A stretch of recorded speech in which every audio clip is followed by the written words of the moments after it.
মহান শহীদ দিবস ও আন্তর্জাতিক মাতৃভাষা দিবস 2026 উদযাপন উপলক্ষে উপজেলা প্রশাসন বোয়ালখালীর পক্ষ থেকে প্রথমেই পুষ্পস্তবক অর্পণ করা হয়। এছাড়া আমাদের বিভিন্ন কর্মসূচি গ্রহণ করা হয়েছে।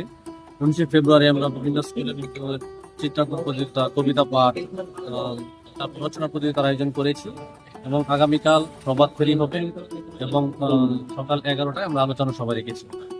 1952 সালে 21 ফেব্রুয়ারি ভাষা আন্দোলনের ফলে আমরা যে মাতৃভাষা পেয়েছি, সেই তার প্রতি বিনম্র শ্রদ্ধা জানাতেই প্রতি বছর 21 ফেব্রুয়ারি পালন করা হয়। তারই ধারাবাহিকতায় আমরা বোয়ালখালী উপজেলাতে উদযাপন করছি।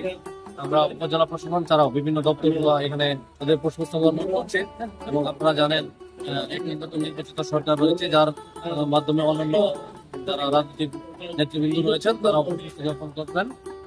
এখানে প্রচুর লোকের সমাগম অলরেডি আমাদের হয়ে গেছে। আশা করি অত্যন্ত সুশৃঙ্খল ভাবে এখানে পুষ্পস্তবক করবেন।